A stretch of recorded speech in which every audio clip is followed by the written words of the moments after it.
Je vous remercie de votre présence. C'est un bel auditoire pour un sujet de fond qui mérite d'être traité différemment de la manière dont il est traité dans les médias. L'affrontement Chine-États-Unis, la confrontation, la compétition qui dérive de plus en plus en confrontation est de toute évidence un élément structurant, central de la scène internationale actuelle. D'une manière ou d'une autre, il a des répercussions dans toutes les régions du monde, alors avec des spécificités à chaque endroit, etc. Notamment en Europe. Marlène Rosa-Logrange, que je vais vous présenter après, y reviendra. Dans la zone dite Asie-Pacifique, nous n'utilisons pas, je reviendrai là-dessus, la notion d'Indo-Pacifique. Voilà, c'est un affrontement global qui a été étudié également par Benjamin Burbaumer, que je vais vous présenter dans la foulée. Et la France est directement concernée, pour deux raisons principales. Directement concernée parce que, je l'ai dit, c'est un affrontement global, donc par définition, il a des répercussions aussi en Europe et en France. Et par ailleurs, le cœur géographique, l'épicentre géographique de cet affrontement, c'est la zone Asie-Pacifique. Et il se trouve que la France est aussi exposée à d'éventuelles exacerbations des tensions dans la zone Asie-Pacifique, puisqu'il y a la Nouvelle-Calédonie Kanaki et la Polynésie française. Donc il est donc important de mettre les bons mots sur ce à quoi on a affaire.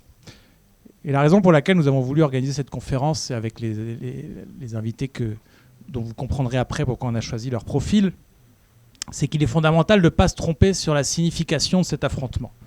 Dans l'idéologie dominante, on nous resserre le péril jaune et finalement une variante du choc des civilisations. Il y a un article que je vous suggère, parmi d'autres, qui a quelques années maintenant, de Jean-Louis Roca, un grand spécialiste français de la Chine, qui avait écrit un article qui s'appelait, de mémoire, « Maquiller une guerre commerciale en guerre de civilisation ». On nous resserre différentes variantes de ce choc des civilisations, soit les plus dures, le retour du péril jaune, l'ignoble Chine qui va nous manger, regardez, ils sont très nombreux, etc.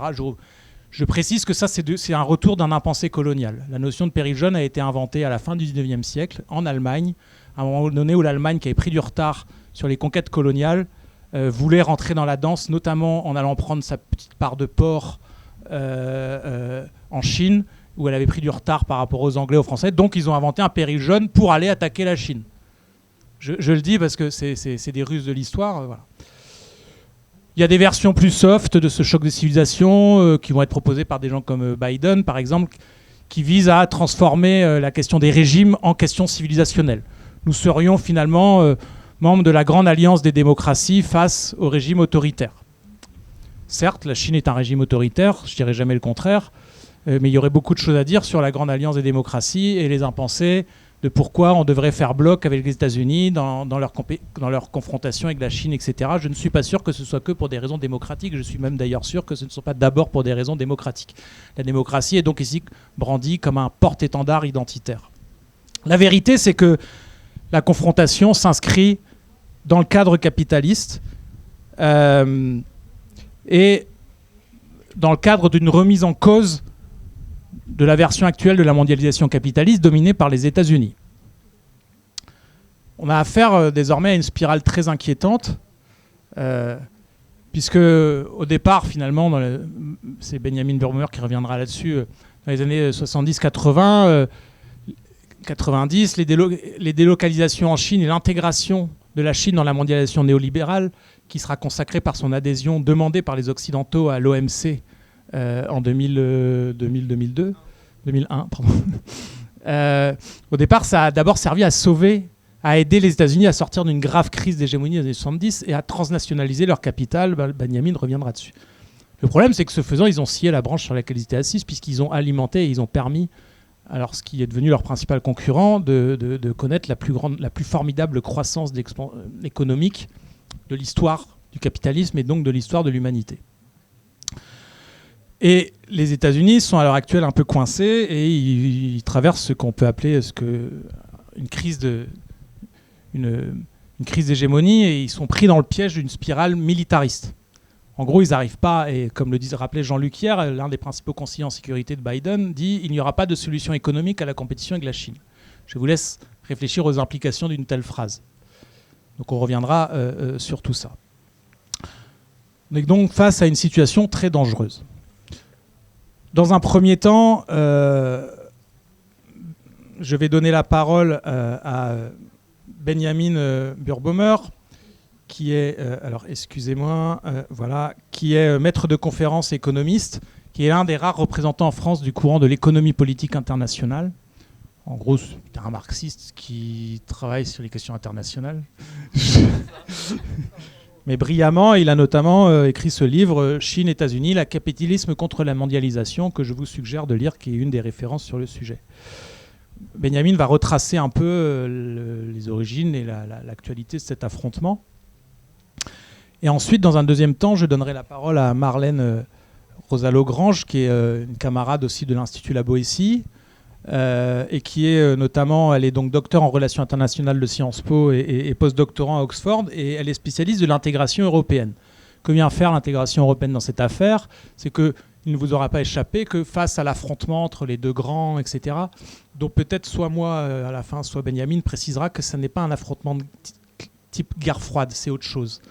Mais bon, les deux grands, on va dire pour l'instant, les deux grandes puissances que sont la Chine et les États-Unis, on nous vend l'Union européenne parce que c'est une échelle géographique plus grande que la France, comme la solution pour faire contrepoids. Les travaux de Marlène, qui vont aussi sortir sous forme de livre à l'automne, en janvier 2025.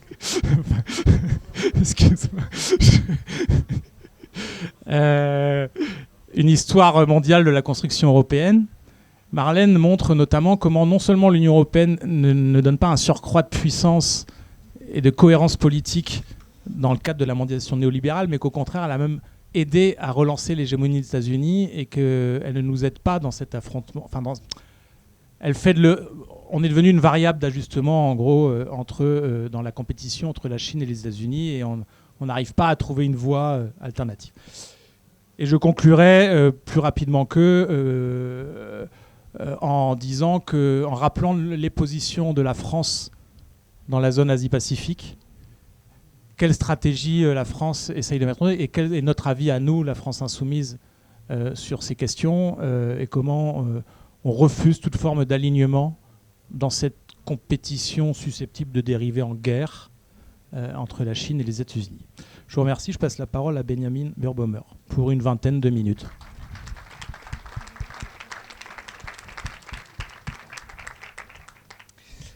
Bonjour à toutes et à tous. Je suis ravi d'être ici parmi autant de personnes qui aiment réfléchir et comprendre, transformer le monde. Donc merci aussi Arnaud, Marlène, Charlotte pour l'invitation. Et donc il se trouve qu'effectivement j'ai récemment publié ce livre-là, Chine et États-Unis, le capitalisme contre la mondialisation. Alors le titre peut vous sembler un peu contre-intuitif parce que généralement on se dit capitalisme, mondialisation, c'est à peu près la même chose.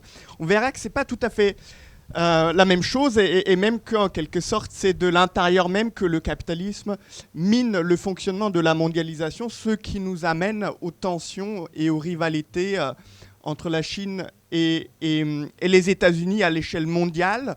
Mais si on parle de ce sujet aujourd'hui, c'est bien parce que, évidemment, il nous intéresse, parce que les questions internationales sont intéressantes, mais aussi parce qu'il y a des implications très directes sur la France. Alors, j'avais prévu initialement, je pensais que je pourrais projeter des images, donc j'avais toute une série d'images pour vous, dont notamment une série d'articles de presse qui montrent comment la rivalité entre la Chine et les États-Unis impacte très directement, que ce soit l'économie française ou aussi l'armée française.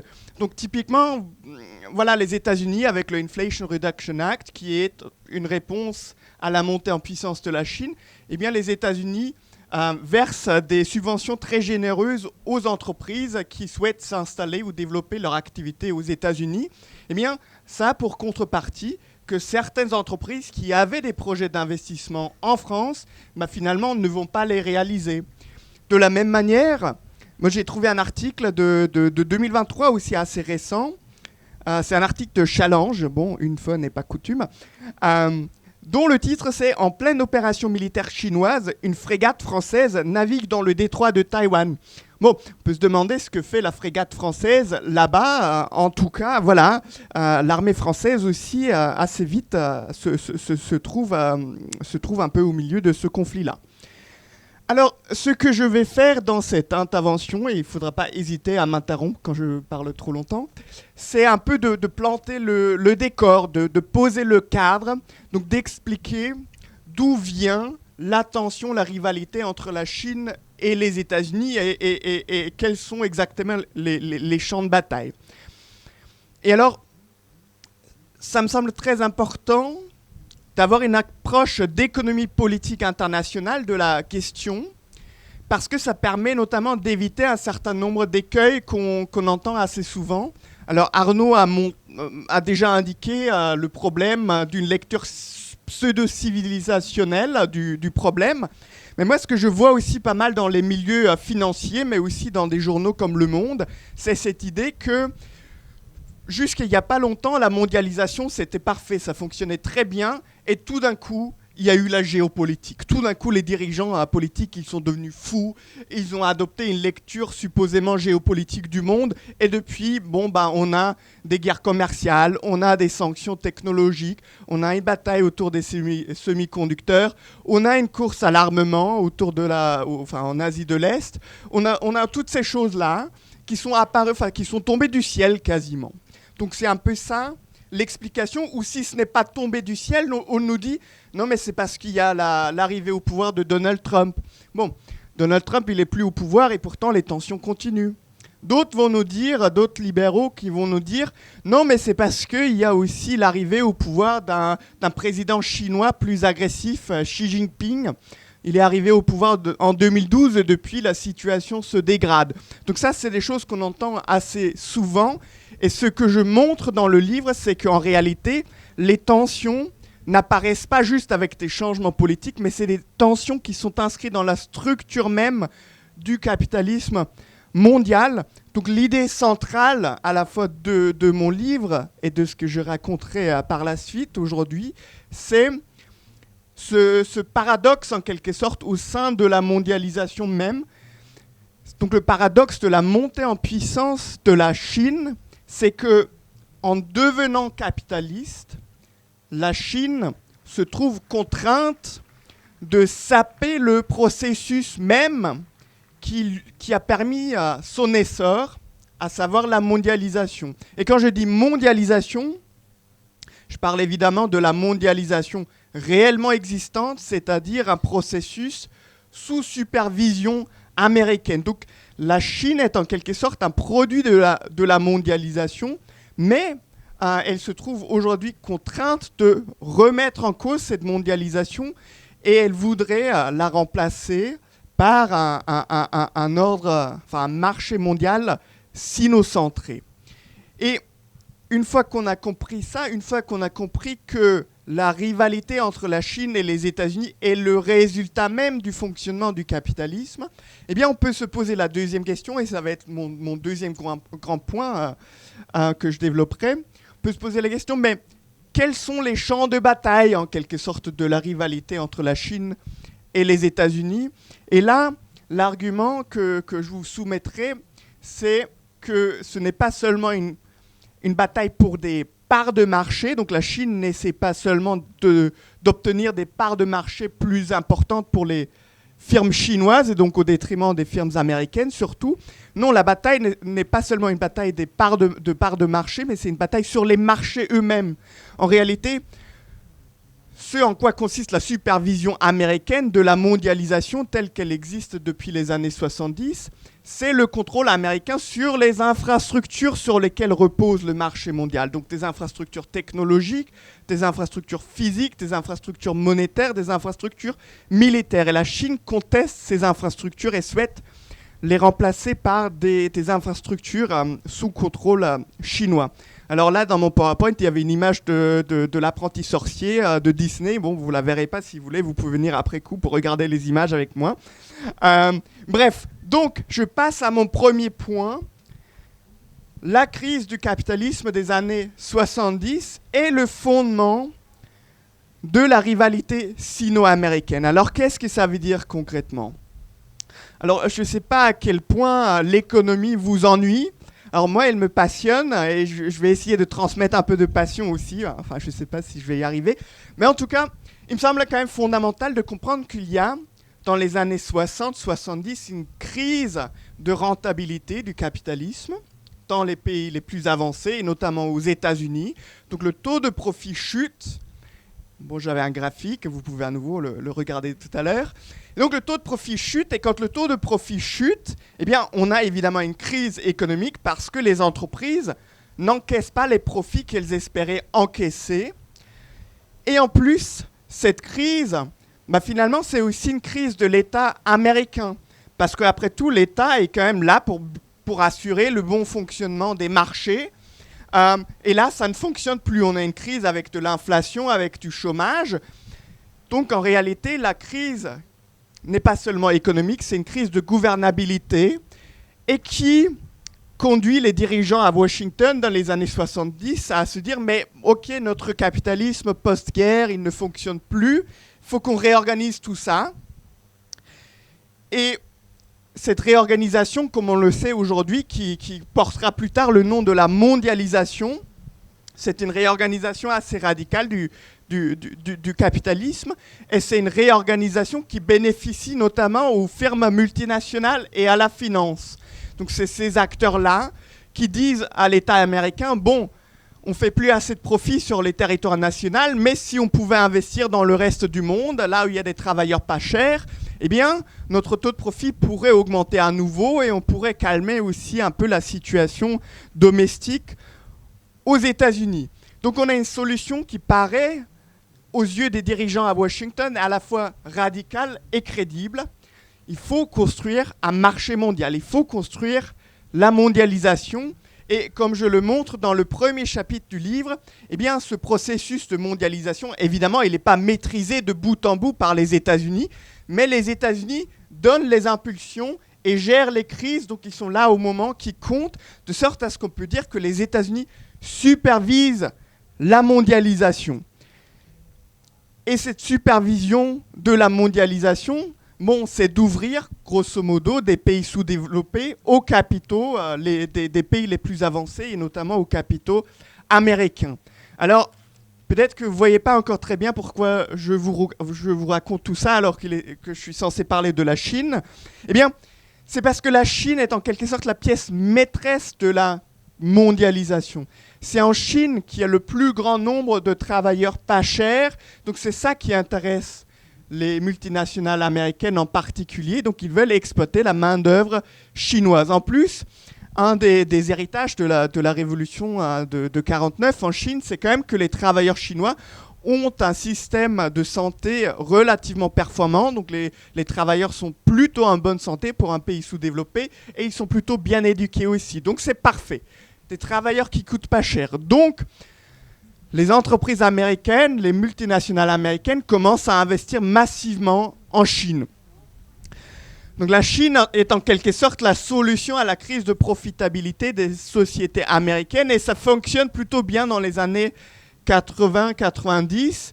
Donc la Chine connaît une croissance économique assez importante qui est en partie aussi due aux investissements étrangers et en même temps les firmes américaines arrivent à redresser, à augmenter à nouveau leurs profits. Donc ça paraissait vraiment une sorte de solution gagnant-gagnant. Sauf que des contradictions sont à l'œuvre à l'intérieur même de ce pari gagnant-gagnant, de sorte à ce que finalement, dès les années 2000, apparaissent des tensions entre la Chine et les États-Unis. Donc ça ne commence pas avec Xi Jinping, ça ne commence pas avec Donald Trump, ça commence dès les années 2000, où aux États-Unis, il y a des gens qui disent bon bah ouais, c'est bien sympa d'investir en Chine, mais du coup bah on a de la désindustrialisation chez nous, on a les conséquences sociales et sanitaires désastreuses, on parle des morts du désespoir, donc des travailleurs américains qui n'ont plus de boulot et qui vivent dans une situation désastreuse. il y a aussi des firmes américaines qui commencent à accuser leurs concurrentes chinoises de voler leur propriété intellectuelle. Donc voilà, on voit que déjà dans les années 2000, des tensions se manifestent. Et de la même manière, en Chine aussi, il y a du mécontentement avec la mondialisation sous supervision américaine. Typiquement, l'espoir des dirigeants chinois, c'est qu'en rejoignant la mondialisation, en devenant capitalistes, eh bien, ils seraient en mesure d'accélérer le développement économique national. Et pour développer plus rapidement l'économie chinoise, un des espoirs les plus importants des autorités chinoises était que, en autorisant les firmes américaines à venir sur le marché chinois, les firmes américaines allaient aussi partager leur technologie avec les entreprises chinoises. Et bien évidemment, les firmes américaines, c'est des firmes capitalistes qui savent que les brevets, c'est une des sources de leur profit, donc ils n'ont pas beaucoup partagé leur technologie. Donc les Chinois étaient frustrés parce qu'en fait, il n'y avait pas de partage des technologies. Donc là, les Chinois essayent de leur propre force de faire une montée en gamme, certes en piquant aussi de temps en temps des secrets industriels, mais surtout en mettant en place une planification et des politiques industrielles assez performantes. Donc on a en quelque sorte un mécontentement, qui est beaucoup plus détaillé dans le livre, un mécontentement des deux côtés du Pacifique dès les années 2000, et ce mécontentement qui va s'intensifier avec la crise de 2007-2008, avec la crise financière, où à la fois la Chine et les États-Unis répondent par un plan de relance, mais de fait le plan de relance en Chine il est beaucoup plus massif qu'aux États-Unis, et ce plan de relance en Chine et pas seulement en réalité une réponse à la crise financière, c'est aussi une réponse à une crise de la baisse du profit en Chine. Donc la Chine, puisqu'elle est devenue capitaliste dès les années 80, maintenant fait face aux mêmes crises que n'importe quelle économie capitaliste, dont les crises de profitabilité. Donc la Chine fait aussi face à une chute des profits, comme c'était le cas aussi dans les États-Unis au moment des années 70. Donc on a ce moment de crise double, à la fois en Chine et aux États-Unis en 2007-2008. Et la Chine pratique une gigantesque relance. Et cette relance-là, elle va encore renforcer les contradictions qui se manifestent déjà dans les années 2000, de sorte à ce que dans les années 2010, on a vraiment une rivalité de plus en plus forte entre la Chine et les États-Unis. Donc voilà pour ce qui est un peu du devenir historique de la rivalité entre la Chine et les États-Unis. Maintenant, comment est-ce que cette rivalité se déploie concrètement aujourd'hui ? On a compris que la rivalité vient de l'intérieur du capitalisme mondial. Maintenant, il s'agit de comprendre comment exactement fonctionne cette rivalité, quels sont les terrains, quels sont les champs de bataille. Et là, j'aime bien raisonner, comme je l'ai indiqué tout à l'heure, en infrastructure.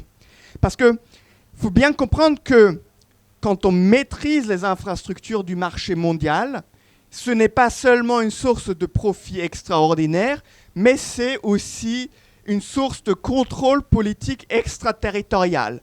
Quand on dit que les États-Unis supervisent la mondialisation, eh bien ça veut dire, entre autres, aussi que cette supervision donne des profits supplémentaires aux sociétés américaines et donne un pouvoir extraterritorial à l'État américain qui peut facilement influencer les politiques des différents pays qui participent à la mondialisation. Et donc la Chine a conscience que le contrôle des infrastructures donne du pouvoir politique aux États-Unis et essaye de mettre en place des infrastructures sous contrôle chinois. Et typiquement, c'est comme ça que moi j'interprète le projet des nouvelles routes de la soie. C'est un projet de construction d'infrastructures, de ports, de routes, qui permet à la Chine de faire plusieurs choses en même temps. Elle permet, à travers des investissements à l'étranger, de redresser la profitabilité des sociétés chinoises. Elle permet d'accéder à des ressources stratégiques et des matières premières. Elle permet aussi, en construisant des infrastructures, d'éviter les goulets d'étranglement de l'économie mondiale. Alors là, j'avais une belle carte qui vous montre à peu près l'Asie de l'Est et à quel point les routes du transport maritime sont contrôlées par les États-Unis, et notamment, par exemple, le détroit de Malacca, qui est un détroit qui est entre la Malaisie et l'Indonésie, par lequel transite une bonne partie du commerce mondial. Donc les États-Unis peuvent, en bloquant le détroit de Malacca, par exemple, couper la Chine du commerce mondial, s'ils le voulaient. Eh bien, la Chine, maintenant, elle se dit, OK, peut-être ils contrôlent le détroit de Malacca, mais nous, on va construire des gazoducs, des chemins de fer à travers la Birmanie, à travers le Pakistan, de sorte à contourner ce goulet d'étranglement. Donc voilà une des raisons principales de construction d'infrastructures physiques que fait la Chine. On pourrait aussi parler des infrastructures technologiques, du contrôle sur le numérique, les technologies de l'information et de la communication. Mais comme Arnaud m'a déjà signalé qu'il me reste moins de 5 minutes, je ne vais pas faire ça, mais on pourra revenir avec plaisir là-dessus. De la même manière, là, vous loupez une belle photo de Giscard d'Estaing avec un fusil de chasse en URSS, en plus dans la neige. Ça, c'est une image pour illustrer la suprématie du dollar et la manière dont le dollar donne un privilège exorbitant, c'est les mots de Giscard d'Estaing, aux États-Unis. Et pareil, à nouveau, la Chine essaye avec son projet d'internationalisation du renminbi, donc d'internationalisation de la monnaie chinoise, de couper court aux privilèges exorbitants américains qui, à nouveau, est source de contrôle extraterritorial pour l'État américain et source de profit extraordinaire pour les sociétés américaines. À nouveau, la monnaie, c'est un sujet un peu complexe, mais que j'essaie de développer de manière plus pédagogique et plus détaillée dans le livre. Toujours est-il que la Chine a bien compris, et notamment avec les sanctions financières contre la Russie, que maîtriser le levier monétaire à l'échelle internationale, c'est crucial. Et donc, favoriser, pousser à l'internationalisation, pousser à l'utilisation internationale de la monnaie chinoise, eh bien, ça fait partie aussi de ce projet plus général de la Chine de contrôler le marché mondial, même s'il convient de préciser que typiquement dans le domaine monétaire, eh bien, la suprématie du dollar est vraiment encore très très très forte. Donc là, la Chine, elle est encore assez loin, même si on pourrait dire qu'un des effets pervers, inattendus des sanctions américaines et européennes contre la Russie depuis l'invasion de l'Ukraine en 2022, c'est de booster, de renforcer l'internationalisation de la monnaie chinoise. Dernier point, donc j'ai parlé des infrastructures physiques, j'ai rapidement abordé les infrastructures technologiques, j'ai parlé des infrastructures monétaires, juste quelques mots sur les infrastructures militaires. Là, à nouveau, on comprend un peu mieux pourquoi les États-Unis ont décidé du pivot asiatique en 2011-2012, c'est-à-dire que 60% des forces opérationnelles américaines doivent se situer autour de la Chine. Pourquoi est-ce que les États-Unis font ça ? Eh bien, évidemment, parce que les États-Unis voient bien que la Chine monte, se renforce, et qu'en plus, la Chine essaye aussi de développer ses propres infrastructures militaires. N'empêche, on a une course à l'armement qui est assez frappante. Aujourd'hui, les dépenses militaires sont plus élevées que pendant les moments les plus chauds de la guerre froide. Et l'État qui impulse le plus fortement cette course à l'armement, évidemment, ce sont les États-Unis. Mais la Chine réduit chaque année un peu plus l'écart qui la sépare des États-Unis. La Chine est le pays qui est juste derrière les États-Unis en termes de dépenses militaires. Mais ce qui est intéressant, c'est que là où les États-Unis, en ce moment, misent quasi exclusivement sur le renforcement militaire, eh bien la Chine, elle n'est pas seulement dans une dynamique d'armement, elle est aussi dans une dynamique de séduction. Et ça, c'est très important. Donc, la Chine, en réalité, projette une image plutôt bienveillante de son action dans le monde. Alors, ça nous paraît un peu bizarre parce que nous, en Europe de l'Ouest, quand on pense à la Chine, on pense régime autoritaire, donc ça ne nous séduit pas plus que ça. Mais en réalité, dans une bonne partie du monde, eh bien, la Chine, eh bien, elle bénéficie plutôt d'une bonne image. typiquement, la Chine, elle finance des infrastructures. Certes, ça crée des dépendances financières. N'empêche, la Chine, en finançant des infrastructures, elle répond aussi à un besoin réel. Il y a un manque cruel d'infrastructures dans tous les pays sous-développés. Et c'est notamment en raison des politiques du consensus de Washington que les États-Unis ont impulsé dans les années 80-90. Donc on a cette dynamique-là où les deux grandes puissances mettent l'accent sur le réarmement. Mais ce que fait la Chine et ce que n'arrivent pas à faire les États-Unis, c'est aussi d'ajouter à la dynamique militaire une dynamique plus de séduction. Et je conclus par dire juste quelques mots encore sur la situation très actuelle, parce qu'il y a quand même un fait qui est là depuis des décennies. Beaucoup de pays sous-développés accusent les États-Unis d'être hypocrites. Et ce reproche d'hypocrisie, il s'est beaucoup renforcé avec la guerre à Gaza ces derniers mois, parce qu'il faut bien garder à l'esprit que juste avant la guerre, l'intervention israélienne à Gaza, il y avait le conflit en Ukraine où les États-Unis ont beaucoup insisté sur la mort de civils. Il fallait défendre l'Ukraine pour éviter des morts de civils.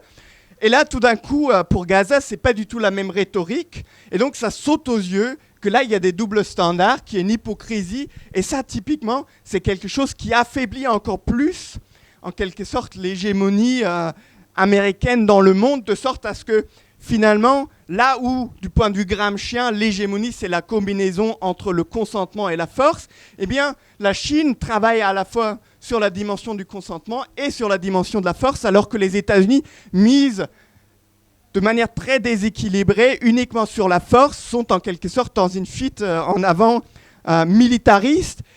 Et ça se voit aussi, pour revenir sur les infrastructures, dans les bases militaires américaines. Il y en a quand même 300 autour de la Chine, alors que la Chine en a à peine une trentaine de bases militaires à l'étranger. Donc à nouveau, on a un déséquilibre assez fort.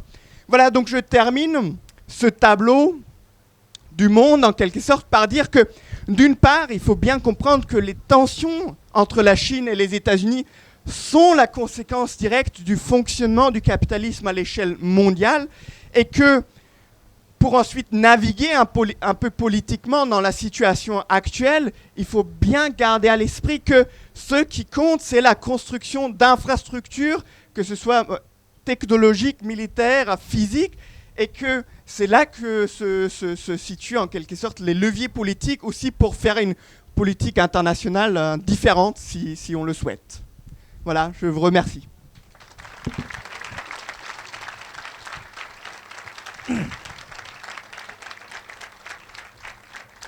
Merci beaucoup. Bon, dans cette affaire, l'Union européenne a-t-elle un rôle à jouer ? La France peut-elle s'appuyer sur l'Union européenne pour essayer de résister à cet affrontement Chine-États-Unis ? Et finalement, Marlène va nous parler de quelle est la stratégie dans l'affrontement sino-états-unien de l'UE, si tant est qu'on puisse dire que l'Union européenne peut avoir des stratégies à l'international, parce que ça reste à démontrer. Je passe la parole à Marlène. Merci beaucoup Arnaud. Donc je vais vous parler justement donc, du positionnement de l'Union européenne dans la rivalité entre la Chine et les États-Unis, une communication que j'aurais dû appeler peut-être à la recherche d'une stratégie finalement. Dans le 16 avril 2024,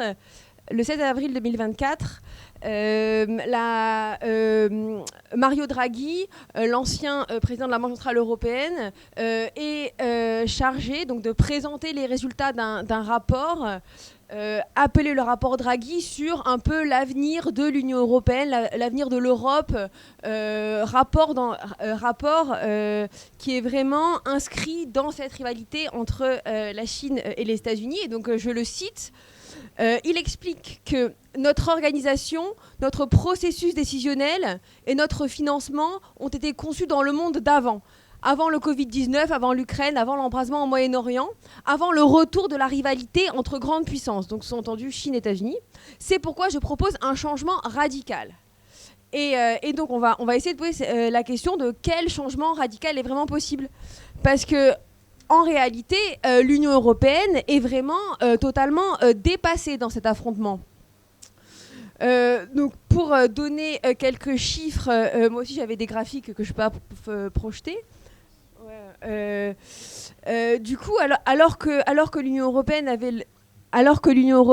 le PIB le plus important, donc en parité de pouvoir d'achat dans les années 80, ce PIB ne cesse de chuter et aujourd'hui, la Chine a le PIB le plus important et les États-Unis ont rattrapé un peu leur retard par rapport à l'Union européenne.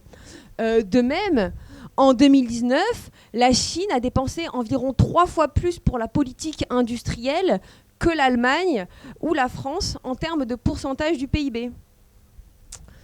Parmi les 50 entreprises technologiques les plus valorisées au monde, seulement 4 sont européennes. Et donc l'Europe, ou en tout cas donc, les Pays-Bas en l'occurrence, arrivent en 12e place. Ensuite en 17e place, il y a l'Allemagne. Et ensuite en 36e place, on a le Royaume-Uni. Et la France est 30e. Donc on a vraiment cette perte de vitesse en fait, dans la concurrence interimpérialiste des États européens. Et pareil pour les dépenses militaires, mais bon, ça a été un peu dit. Donc les États-Unis restent la première puissance militaire. Ensuite vient la Chine et la France, la France et l'Allemagne et le Royaume-Uni sont largement en dessous. Et donc on va poser les questions de la marge de manœuvre. Et donc, l'Union européenne est en effet concurrencée par la Chine et par les États-Unis. Et on va d'abord voir qu'elle est concurrencée par la Chine sur son propre territoire. Et parmi les destinations en fait, des nouvelles routes de la soie que Benjamin a mentionné, on voit que ce projet de financement d'infrastructures, il concerne aussi l'Europe et surtout les pays de l'Est et les pays du Sud de l'Europe, qui sont en fait des pays qui ont connu pendant la crise de 2008 des plans d'ajustement structurel, mais déjà avant, notamment pour les pays de l'Est ou même pour l'Espagne d'une certaine manière, quand ils sont rentrés dans l'Europe.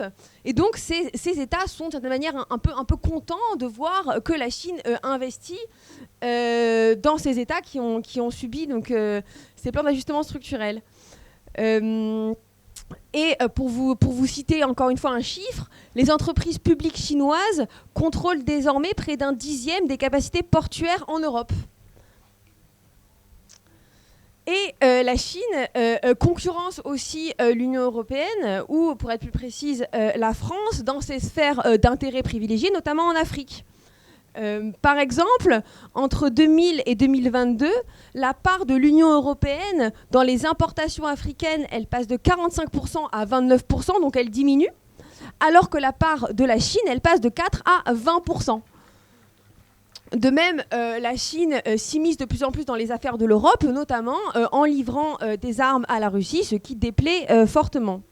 Mais en réalité, la concurrence de l'Europe par la Chine n'est pas qu'une question économique, et je pense que ça a été évoqué par Benjamin aussi à la fin, c'est aussi une question d'hégémonie.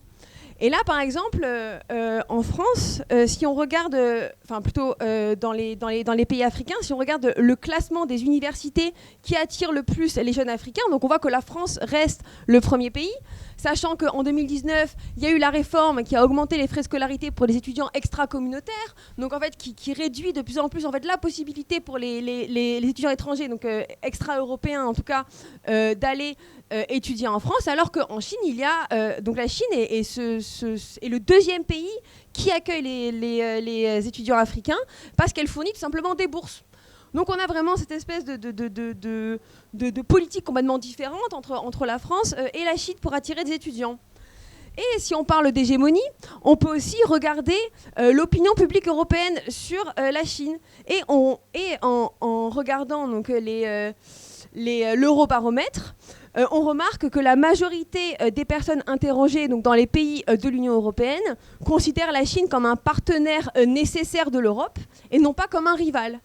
Et on observe surtout, comme je l'ai dit avant, un sentiment un peu plus pro-chinois dans les pays en fait, qui dépendent justement des investissements chinois, les pays de l'Est et les pays du Sud, donc autrement dit les pays de la périphérie de l'Europe.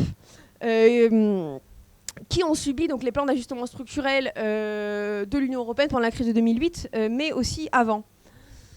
Et l'Union européenne, si elle est concurrencée par la Chine, elle est aussi concurrencée par les États-Unis, bien évidemment. Et donc là, c'est ce que Benjamin a mentionné aussi au départ. Donc c'est la politique américaine de relocalisation des industries et surtout dans la production de voitures électriques avec l'Inflation Reduction Act de 2022 qui justement a comme conséquence en Europe d'attirer les investissements vers les États-Unis. Et devant cette concurrence, donc on est concurrencé par la Chine, on est concurrencé par les États-Unis, on peut se demander quelle est la réaction en fait de l'Union européenne, quelle est la réaction des États européens. Et donc on va voir que la réaction c'est plutôt de se protéger de la Chine que des États-Unis. Par exemple, donc très récemment, là, en 2024, sous la pression des États-Unis, l'Union européenne a accepté donc d'augmenter les droits de douane contre la Chine. Donc désormais, qui passe à 37-38% sur les importations de véhicules électriques. En 2019, est également mis en place un mécanisme de filtrage des investissements directs à l'étranger dans les secteurs considérés comme sensibles, notamment l'aéronautique, le ferroviaire, les batteries, les biotechnologies, etc., contre la Chine encore une fois. Mais bon, quand on regarde un peu plus dans le détail, on voit que ces mesures, elles ne sont pas forcément très efficaces, ou en tout cas, elles n'attestent pas d'une vraie volonté protectionniste. Et par exemple, en 2020, seulement 2% des 20% des investissements directs à l'étranger qui ont fait l'objet de filtrage ont été rejetés par les États membres. Donc ça veut dire que les États membres, en fait, n'acceptent pas vraiment de jouer le jeu de la Commission européenne de filtrer les investissements directs à l'étranger chinois.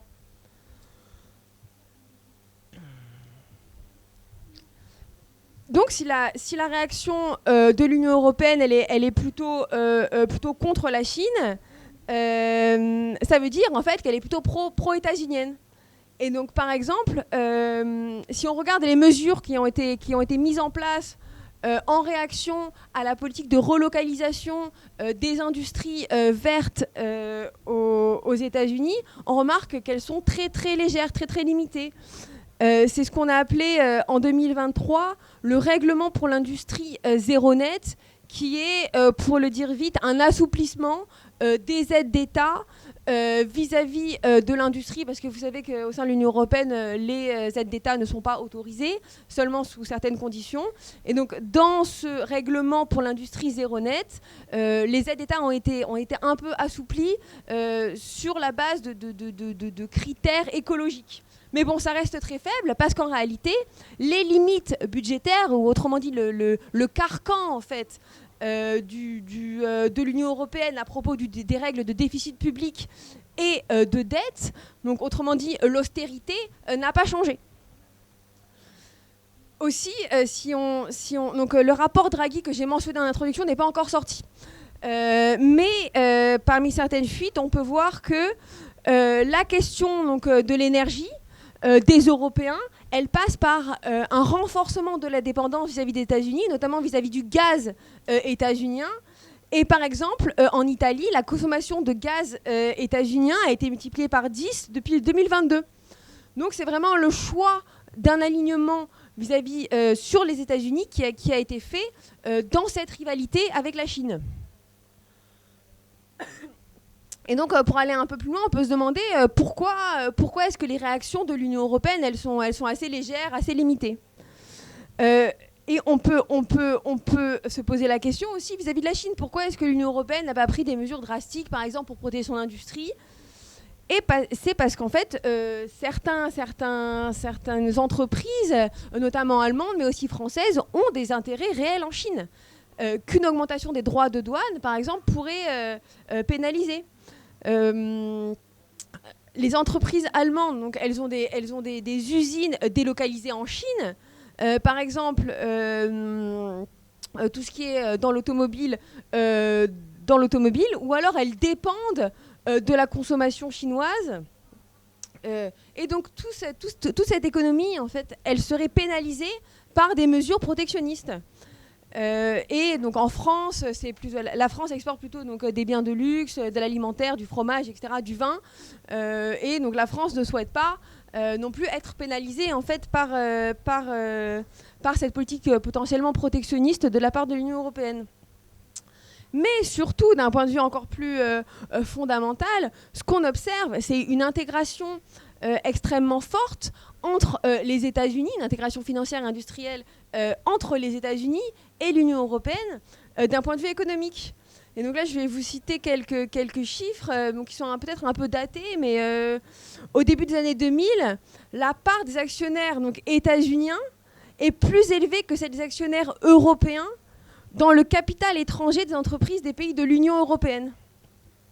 On peut aussi mentionner le fait que depuis les années 90, les échanges commerciaux transatlantiques sont plus dynamiques que les échanges intra-européens. Et enfin, un indicateur qui est assez pertinent, enfin qui est le plus pertinent d'ailleurs pour mesurer l'intégration des économies, donc c'est la question des investissements directs à l'étranger. Et donc on remarque qu'entre 82 et 2020, la part de l'investissement direct états-unien qui se dirige vers l'Europe passe d'un socle de 44% à 59%, alors qu'on est dans un contexte en fait, de crise ou de stagnation en fait, des investissements directs à l'étranger américains. Et donc on voit que le seul espace géographique dans lequel il progresse, c'est bien l'Europe. Donc malgré cette crise, depuis 2008, depuis le Covid, il y a un renforcement de l'intégration économique transatlantique. Et c'est la raison pour laquelle les États européens et l'Union européenne ne souhaitent pas en fait, répondre aux États-Unis d'un point de vue commercial, ou en tout cas le font mais de façon assez limitée. Et donc pour conclure, on remarque que dans l'affrontement entre la Chine et les États-Unis, l'Union européenne, les États européens jouent clairement le jeu des États-Unis. Et dans ce contexte, pour mentionner un peu des options, on a des options politiques, on en a un peu deux. Donc on aurait une option qui serait donc de s'inscrire en fait dans la course interimpérialiste entre les États-Unis et la Chine, donc de faire en fait les mêmes politiques qu'eux, c'est-à-dire une politique industrielle assez forte, se protéger économiquement, aller investir dans les colonies, les anciennes colonies, et rentrer en fait dans cette course interimpérialiste. Ou il y aurait une autre solution qui serait plutôt bifurquée par un découplage sélectif par rapport au marché mondial. Donc ce serait en fait des politiques, on va dire, progressistes, de redistribution sociale, transition écologique, de planification, etc. etc. Je vous remercie. Merci Marlène. Donc comme vous l'avez compris, l'intégration des capitalismes européens et du capitalisme états-unien condamne l'Union européenne à être en quelque sorte une variable d'ajustement dans ce grand affrontement. Et ce que Marlène ne dit pas, parce qu'elle n'avait pas assez de temps pour cela, etc., mais c'est que son livre remonte aux sources de cela et que ce n'est pas un accident. Et je vous invite, pour ceux qui veulent connaître plus en détail les thèses qu'elle porte, à lire la note qu'on a faite à l'Institut La Boétie, qui résume son bouquin à paraître. Et elle montre bien que c'est dès le départ que l'Union européenne a été conçue poussée par l'extérieur et sous pression américaine à être un espace de relance de l'hégémonie américaine. Donc la situation actuelle n'est pas du tout le fruit du hasard, c'est pas une erreur de parcours, c'est un choix. Bon, il y avait des intérêts divergents, etc. Mais en tout cas, c'est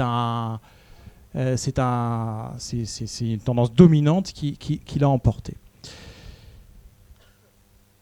Et on voit donc que plutôt que de remettre en cause cette politique économique qui la condamne, le refus de l'interventionnisme des États dans la relance industrielle, le refus de rompre avec le libre-échange généralisé, la croyance naïve encore selon laquelle les échanges sont mutuellement bénéfiques et le libre-échange c'est la paix. Enfin, l'Union européenne, les dirigeants de l'Union européenne ont 20 ans de retard sur l'évolution du capitalisme mondial et sur la fragmentation de la mondialisation.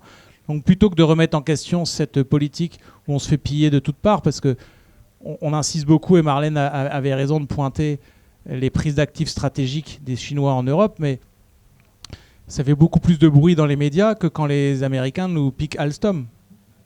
Et et la liste pourrait comporter des dizaines et des dizaines de noms d'actifs stratégiques. Et c'est pas un détail parce que il n'a pas eu le temps de beaucoup en parler, Benjamin, mais l'un des terrains d'affrontement, c'est le militaire, mais au-delà de ça, c'est les entreprises technologiques, et notamment tout ce qui tourne autour de l'IA, en partie réalité, en partie discours, pour justement promouvoir cette guerre, parce qu'on a la troisième mode de l'IA. Nous, on n'a pas connu les deux premières, ça remonte aux années 60, 70. Mais ça me fait penser un peu au missile GAP des années 60, pour ceux qui ont suivi.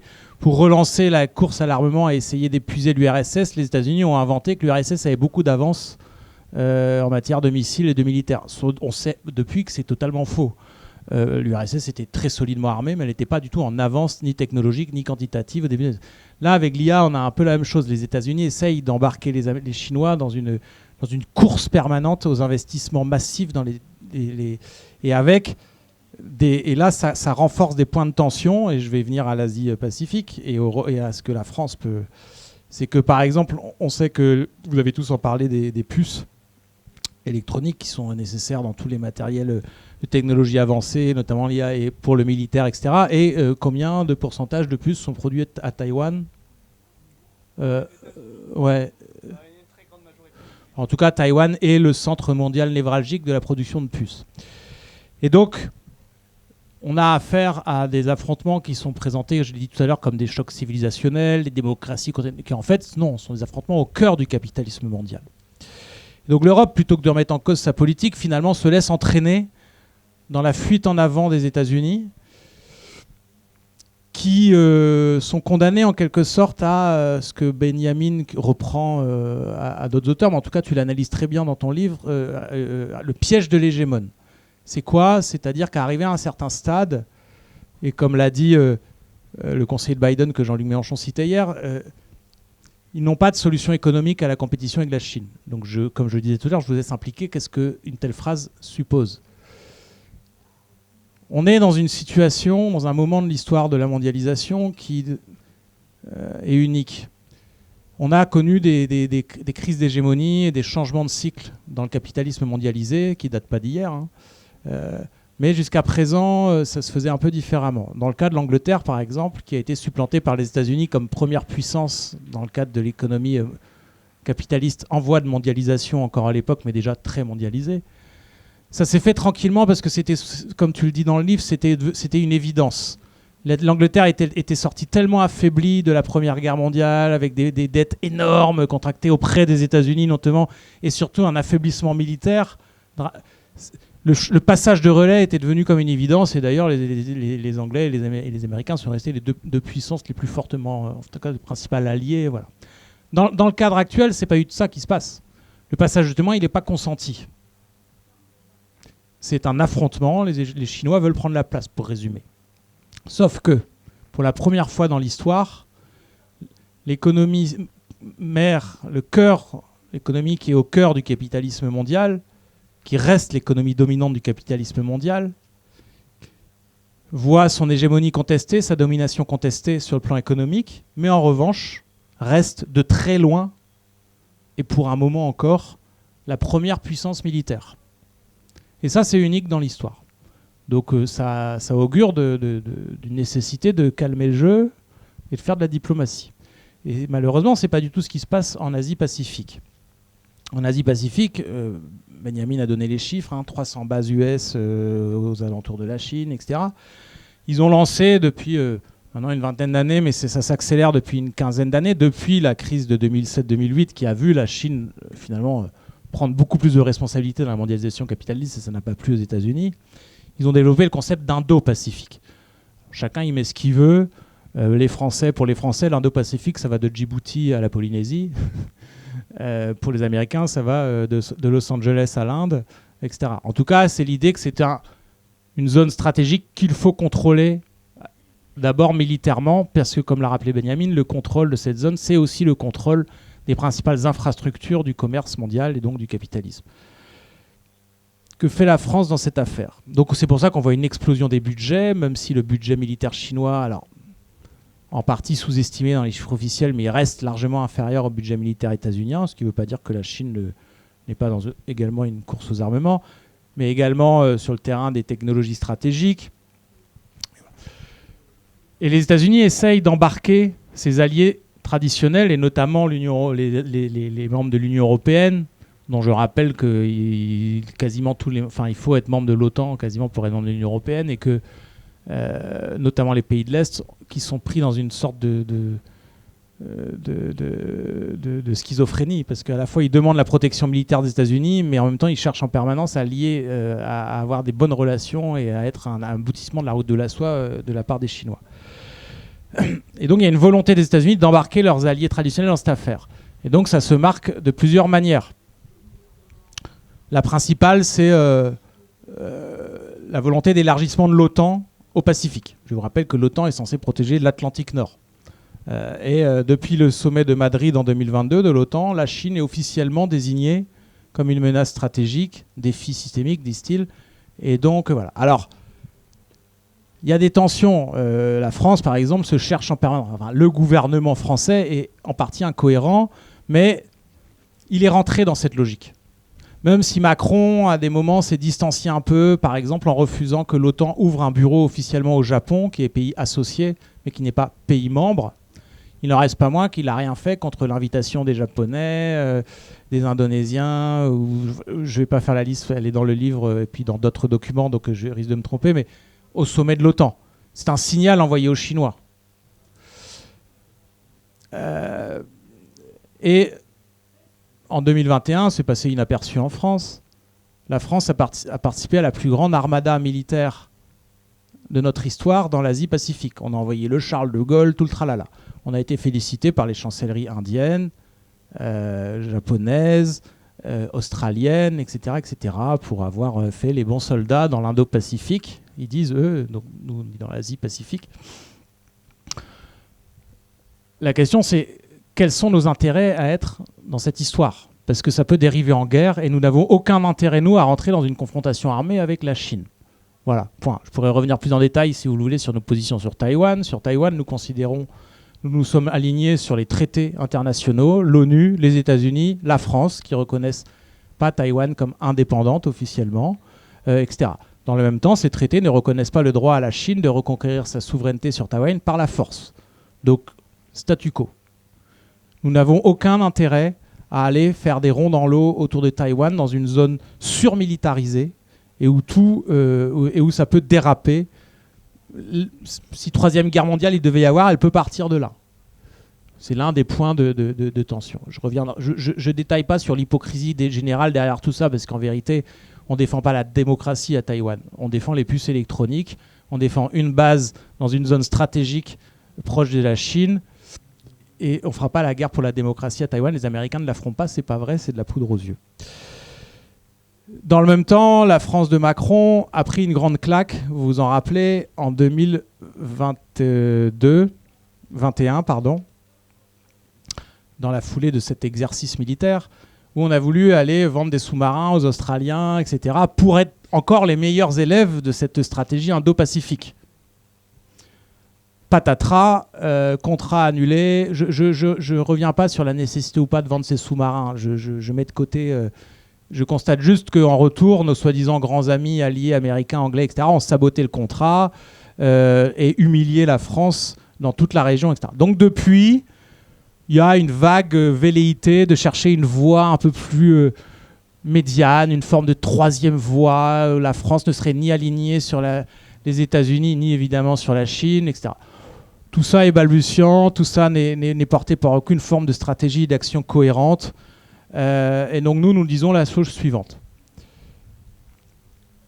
Il est absurde dans la période actuelle de vouloir reconstituer des blocs géopolitiques type guerre froide. Ça n'est pas notre intérêt, ça ne correspond pas à la nécessité du moment.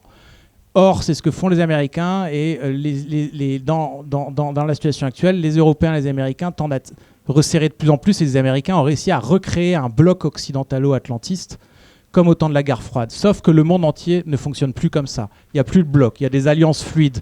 Le terme L'adage l'ennemi de mon ami est mon ennemi n'est plus vrai. Et donc, au contraire, la France devrait jouer de son savoir-faire diplomatique, de sa présence sur l'ensemble des continents et de sa grande tradition jusqu'à Villepin, grosso modo, et Chirac, quels que soient les désaccords que je peux avoir avec eux par ailleurs, d'une forme d'indépendance diplomatique, d'être capacité à parler à tout le monde et du coup de ne pas apparaître tout en étant vu comme un pays occidental, etc., membre de l'OTAN, mais en tout cas de ne pas apparaître complètement comme aligné sur les États-Unis, etc. À l'heure actuelle, c'est l'inverse qui se passe. On est vu comme des bons élèves, des bons soldats, comme le meilleur allié des États-Unis, y compris dans cette zone.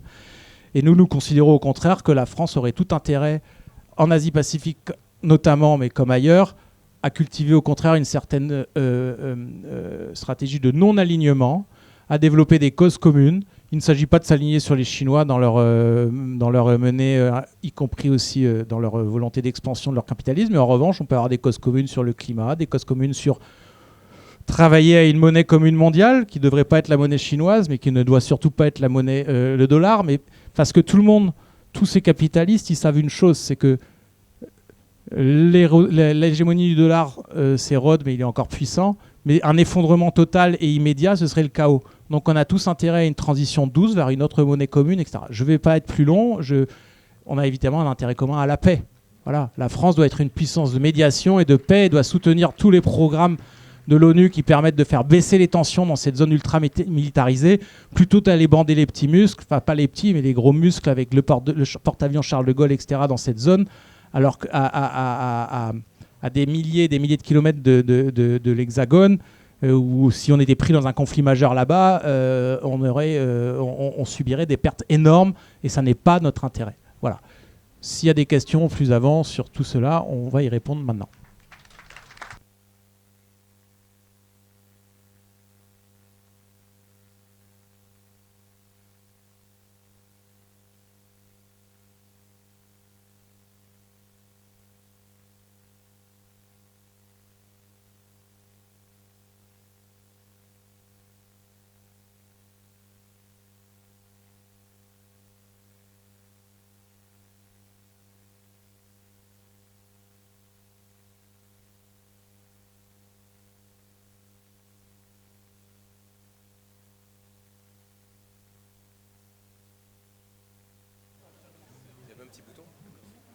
Bonjour et merci pour cet exposé qui est très intéressant.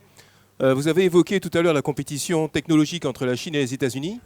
Dans le domaine de la technologie et dans le cadre de cette compétition, est-ce que l'Inde joue un rôle important, puisque on sait que la plupart des grandes entreprises américaines technologiques, EMC, HP, Microsoft, pour ne citer que celle-là, mais aussi des entreprises européennes, font appel à des développeurs en technologie, notamment à Bangalore. Et donc on sait aussi que les relations entre la Chine et l'Inde sont parfois conflictuelles, mais pas toujours. Est-ce qu'on peut donc inclure l'Inde dans cette compétition entre la Chine et les États-Unis, et quel rôle joue l'Inde, ou est-ce que l'Inde est un élément neutre dans cette compétition? Vous prenez plusieurs questions. Est-ce qu'il y a par hasard une femme? Ce serait extraordinaire. Ah, merci.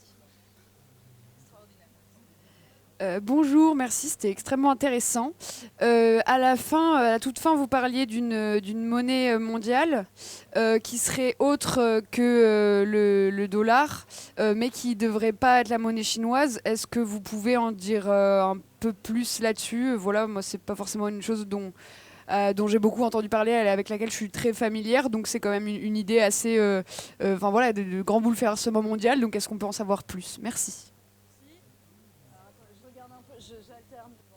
Je vais aller au fond. Ben oui, mais je fais au mieux. Je fais au mieux. Bonjour.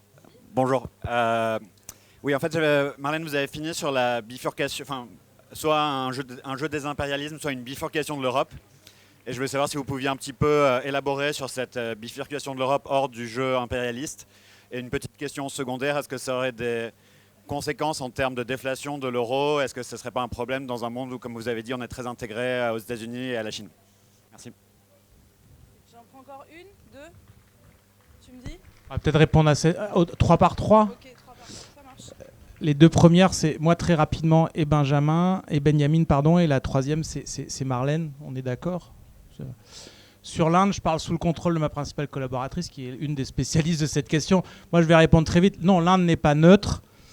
Mais l'Inde ne veut pas se laisser non plus embarquer dans une alliance militaire. L'Inde, comme le Japon, comme les pays de l'ASEAN, comme tout un tas de pays, comme l'Allemagne en Europe, elle est à la fois très dépendante de la Chine dans ses relations économiques et en même temps elle en a peur militairement.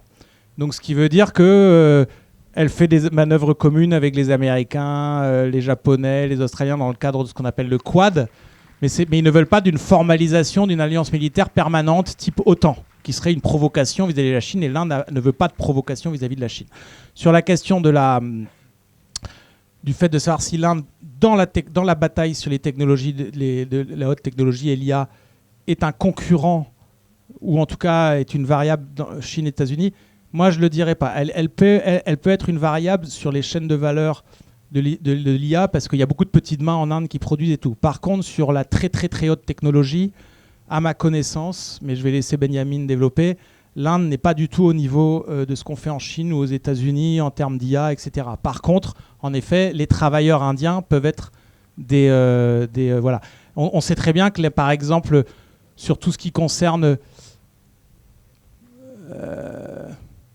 les opérations de déstabilisation sur Internet, ce qui n'est pas exactement la même chose, mais on sait que l'Inde, elle fait du quantitatif, énormément de quantitatif. C'est en Inde qu'on a mais par contre, les trucs les plus pointus, perfectionnés, c'est vraiment États-Unis, Chine et dans une moindre mesure Russie. Et voilà. Mais je laisse Benjamin dire si j'ai raconté n'importe quoi.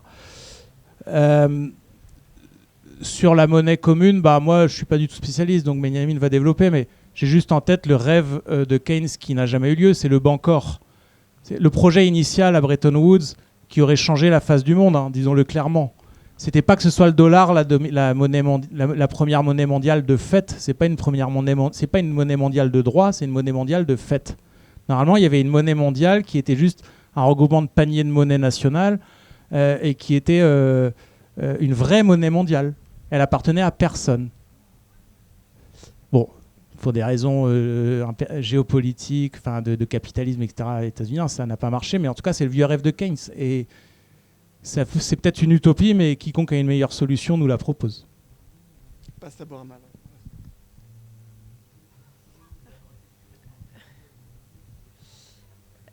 Du coup, merci pour la question. Je pense que qu'est-ce que ce serait une Europe ou une Union européenne qui serait un peu où il y aurait un découplage en fait économique par rapport aux marchés mondiaux, par rapport à la concurrence, par rapport au fait de vouloir gagner des parts de marché de plus en plus et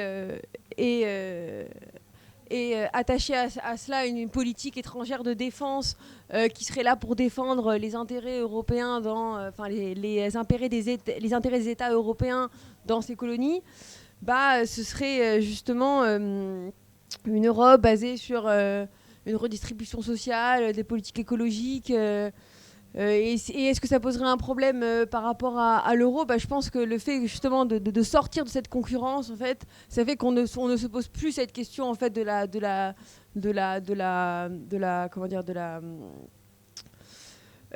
valeur de la monnaie en concurrence avec les autres marchés, encore une fois. Mais je pense que c'est pas vraiment celle-là la question qu'il faut poser. C'est dans quelle mesure est-ce que une Europe écologique, sociale, etc., elle est possible dans le cadre des traités actuels. Des traités en fait, qui sont basés sur la libre concurrence, déjà dès les traités de Rome, dès 1957. Une Europe qui est extrêmement intégrée au capitalisme américain, déjà depuis le début. Et une Europe aussi qui crée un carcan budgétaire en fait, sur les finances publiques des États, qui leur empêche de faire des politiques sociales, des services publics, etc. etc. Donc je pense que c'est ça en réalité la question qu'il faut poser. Merci. Alors, pardon, Benjamin, mais Charlotte me disait justement pour aller dans le sens, je crois que j'ai pas dit de bêtises sur l'Inde parce qu'elle me dit les Indiens qui sont très bien formés à l'IA, etc., ils partent travailler aux États-Unis. Donc c'est pas l'Inde en tant que puissance qui voilà.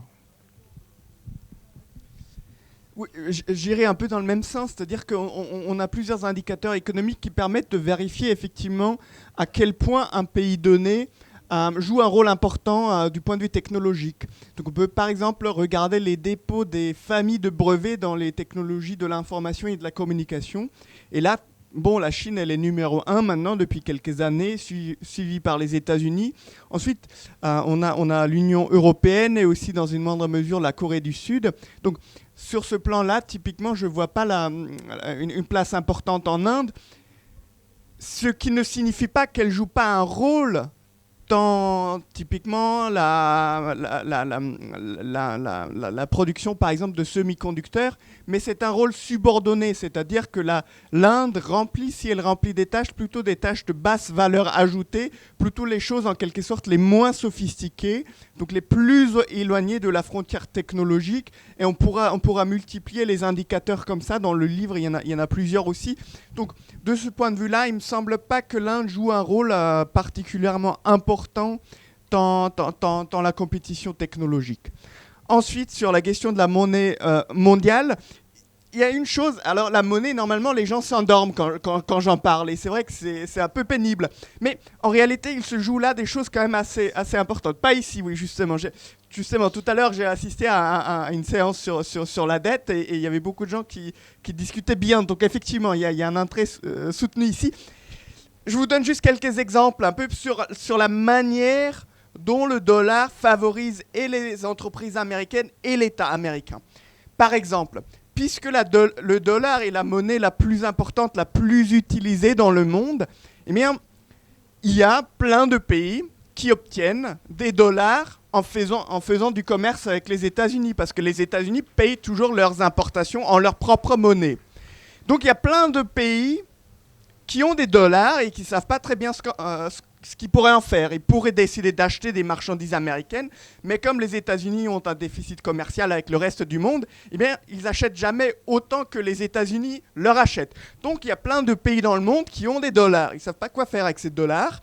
Juste les laisser sur un compte en banque, c'est un peu embêtant parce qu'il n'y a pas d'intérêt, donc ça ne rapporte rien, ça se dévalorise au fur et à mesure. Donc une option, c'est de placer ces dollars sur les marchés financiers américains. Et donc, de cette façon-là, il y a en fait constamment, chroniquement, une demande pour des titres financiers américains, ce qui fait que l'État américain, les entreprises américaines peuvent s'endetter à des taux d'intérêt très faibles, puisque tout le monde veut acheter les titres financiers américains. De sorte à ce que c'est des centaines de milliards de dollars que les États-Unis gagnent chaque année par ce simple mécanisme-là. Et on pourrait multiplier les exemples, ils sont dans le chapitre 3 du livre. Et donc, ça conduit à une sorte de répartition inégale des richesses à l'échelle mondiale. Donc le dollar est vecteur d'inégalité. Et une des idées, effectivement, de Keynes, sans doute une des plus intéressantes, c'est de créer une monnaie mondiale qui ne soit pas adossée à un pays en particulier, mais qui soit gérée par tous les pays et qui soit utilisée à l'échelle mondiale. Donc il y a là un projet, mais qui, évidemment, est farouchement combattu par les États-Unis. En 2009, la Chine a fait une petite ouverture dans cette direction de monnaie mondiale, mais depuis, elle a changé de discours et elle veut maintenant plus pousser sa propre monnaie.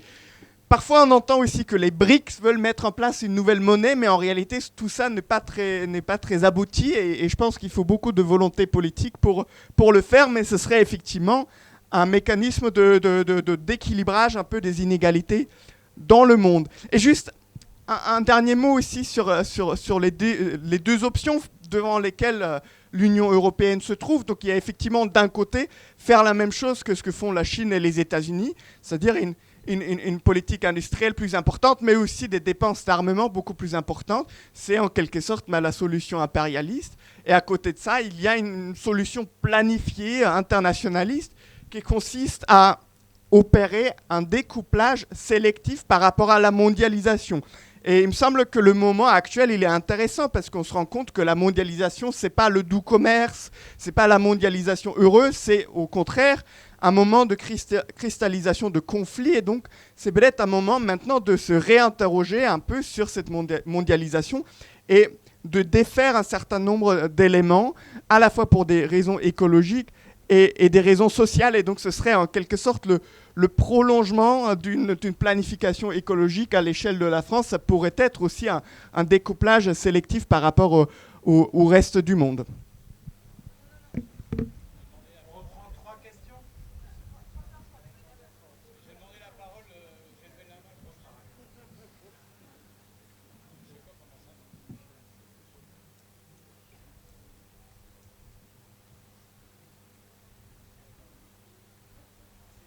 Test. Ok, c'est bon. Du coup, merci pour tout, c'est très intéressant évidemment. Mais moi j'avais une question qui rentre peut-être un peu trop dans la politique fiction, donc ça risque d'être un peu compliqué de répondre. Mais là on a beaucoup vu quand même que voilà, c'est deux pays très agressifs de titans qui cherchent à avoir mettre leurs intérêts un peu partout dans le monde, mais qui ont eux-mêmes leurs propres problèmes en interne. Du côté des États-Unis, je pense notamment à la crise politique, parce qu'actuellement le peuple des États-Unis est fortement divisé. On voit très bien que selon la vie politique des gens, ils ne vivent plus aux mêmes endroits, ils ne consomment plus de la même façon, ils ne vivent vraiment plus du tout ensemble. C'est vraiment un peuple qui a du mal à se parler en lui-même, et qui, avec des événements comme notamment la tentative de putsch de Donald Trump le 6 janvier qui risque de se répéter, ça pourrait amener quand même vite des problèmes pour les États-Unis. Je ne sais pas si ça irait jusqu'à l'effondrement, mais ça pourrait être un gros problème. Du côté de la Chine, c'est aussi un peu, il y a beaucoup de gens qui théorisent que c'est un colosse aux pieds d'argile depuis fort longtemps, notamment à cause de la bulle immobilière qui menace un peu le contrat social entre le gouvernement chinois. Donc on vous apporte la prospérité économique, en échange vous nous donnez l'obéissance, donc qui là pour le coup a un vrai risque d'effondrement de tout le pays. Donc quelle serait la place de la France et de l'Union européenne dans un cas où effectivement un de ces deux colosses irait peut-être pas jusqu'à un effondrement total, mais où en tout cas verrait son propre peuple s'embraser à l'intérieur à cause de leurs contradictions.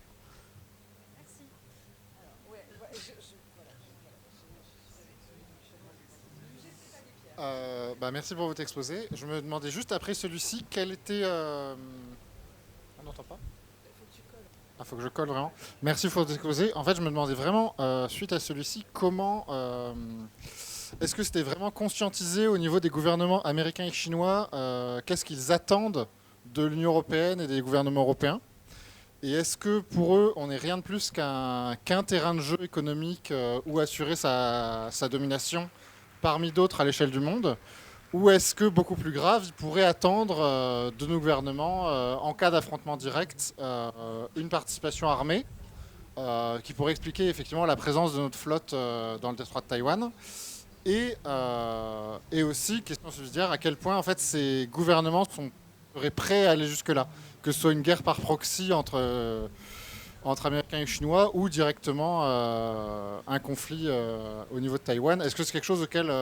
est-ce qu'on est encore largement dans la fiction quand on pense à ça, ou est-ce que c'est quelque chose auquel ils se préparent vraiment sérieusement ? Une troisième question, ouais. Alors je reviens devant, mais vous me... Qui était... Bon, vous, allez. Bah oui, mais je fais selon ce qu'on me dit. C'était toi, non ? La dame où ? On me dit là-bas, la dame là-bas. Je vais à la dame là-bas. Voilà. Peut-être rapproche-toi. Je sais pas si la captation c'est ici. Okay. Merci beaucoup déjà pour votre intervention. C'était très intéressant. Et j'avais une question avec la tentative de la Chine. Avec la tentative de la Chine de se développer, est-ce qu'elle pourrait venir dans des activités des pays du centre et quelles seraient les conséquences économiques à l'échelle mondiale ? Du coup, voilà, c'était ma petite question.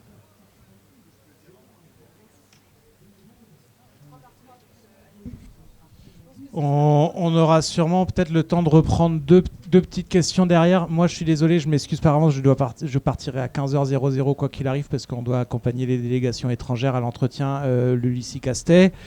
Donc, je me permets de répondre en premier. Je réponds à la deuxième question. Marlène et Benjamin répondront aux autres. Sur la question de la possible implication de pays de l'Union européenne et de la France en particulier dans un affrontement militaire dans la zone Asie-Pacifique et notamment autour de Taïwan, moi je peux pas, par définition, on ne peut pas y répondre puisque c'est l'avenir. Et l'avenir, c'est ce qu'on fait. Mais c'est suffisamment sérieux comme situation. On est suffisamment engagé dans ces affaires-là, soit par des déclarations imprudentes. Et quand on sait que dans l'affaire, dans la guerre en Ukraine, on a un président qui est quand même capable de dire des absurdités et d'envisager l'idée même qu'on puisse être en confrontation militaire directe avec une puissance nucléaire, il n'y a rien dans le logiciel qui permet de penser qu'on n'irait pas. Et il n'y a rien dans le logiciel qui permet d'affirmer qu'on irait. C'est les circonstances, c'est les conjonctures. Mais c'est bien ça le problème des guerres. C'est que c'est jamais planifié parfaitement. Ça peut être un enchaînement de circonstances. Ça peut être... Voilà. Donc c'est pour ça que le meilleur moyen de ne pas se laisser entraîner dans quelque chose, ou soit, ou encore pire, de ne pas y aller volontairement, c'est d'arrêter d'avoir une stratégie qui nous amène à faire régulièrement des exercices militaires dans la zone, à nous exposer de la sorte, sous prétexte